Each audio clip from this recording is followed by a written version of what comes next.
Phoenixbet on omadele toeks korvpallist kuni rallini. Phoenixbet, panustame omadesse. Portugali MM-ralli avapäev kujunes eestlaste jaoks mustaks päevaks. Kumbki stardis olnud eestlane, ei Robert Virves ega Romet Jürgenson finišisse ei jõudnud. Robert Virves jäi tee äärde juba avakiiruskatsel. See oli tegelikult tema jaoks ka mõnes mõttes märgiline kiiruskatse. Möödunud aastal täpselt samal katsel tegid nad koos kaardilugeja Jakob Viiloga avarii ja pidid ralli katkestama. Aga suhteliselt samas kohas, seal võib-olla kilomeeter sinna-tänna, oli siis olukord, kus Eesti meestel auto üks nurk jäi kas kivi või kännu taha, läks natuke kurv pikaks ja tõmbas tagumise ratta viltu alla, nii et pidid eestlased raja äärde jääma.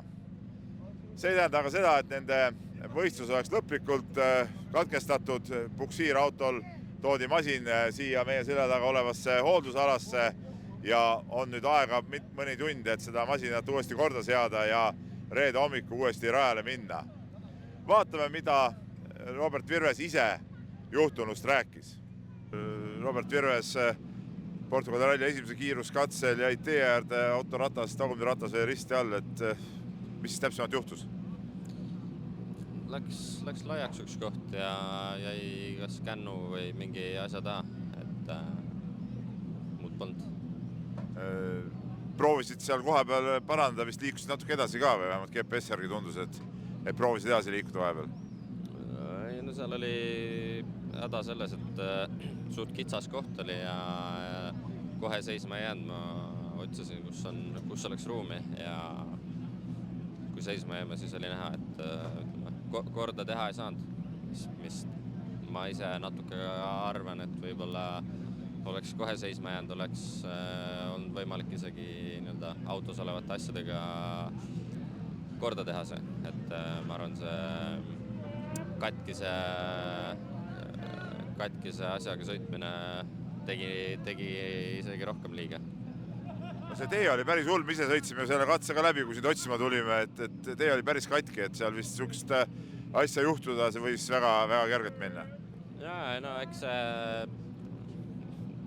tee, ma arvan, rallimeestes me oleme kindlasti hullemat näinud, et see ei olnud kindlasti põhjus, et aga nüüd saab korda teha, saab homme ikkagi rajale minna ja kuna sul oli siin plaan ikkagi valmistuda Kreeka ralliks, siis teatud asju saad ju nüüd järgnevatel päevadel teha. Jaa, seda küll. Liiga palju sõitmata selle tänase päevaga ei jää, aga ikkagi oleks tore olnud omal jalal siia tulla. Lihtsalt see võistlusmomendi küsimus jääb praegu nagu lahjaks, aga kõik muu ralli eesmärgid saab täidetud. Ei, suures plaanis ei ole liiga palju draamat. Okei, edu.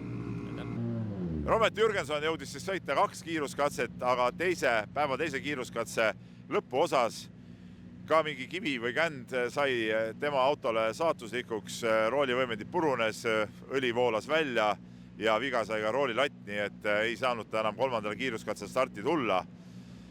Rometi auto on ka praegu siin meie selja taga olevas rallipargis, hoolduspargis ja üritatakse seda ka korda teha, et saaks reedel rajale. Kuuleme korraks helisalvestit, mida Romet Jürgenson ise juhtunust rääkis. Teise katse lõpus saime impacti vasaku esimese ratta pihta ja siis peale seda lõi roolivõimu õli välja ja polnud roolivõimu viimased 800 meetrit, ma arvan, ja ilmselt roolilatt on katki, et seda täna kahjuks mitte kuidagi parandada ei saa, et servist ju ei ole, et mõistlikum oli katkestada, et homseks korda saab. No tegelikult ralli algabki alles reede hommikul, kus on pikemad kiiruskatsed, reede, laupäev, pühapäev, nagu ikka klassikaline ralli ja loodame siis, et mõlemad meie mehed on jätkuvalt stardis, tõsi, kõrgete kohtade eest enam võidelda ei saa, vahele jäänud kiiruskatsete eest juba tuli minuteid nii palju juurde, aga näiteks Robert Virves, kui ta siin soovib harjutada Kreeka ralliks ja autot sättida, siis kõike seda tööd saab teha, nii et hoiame teid ikkagi jätkuvalt meeste tegemistega kursis.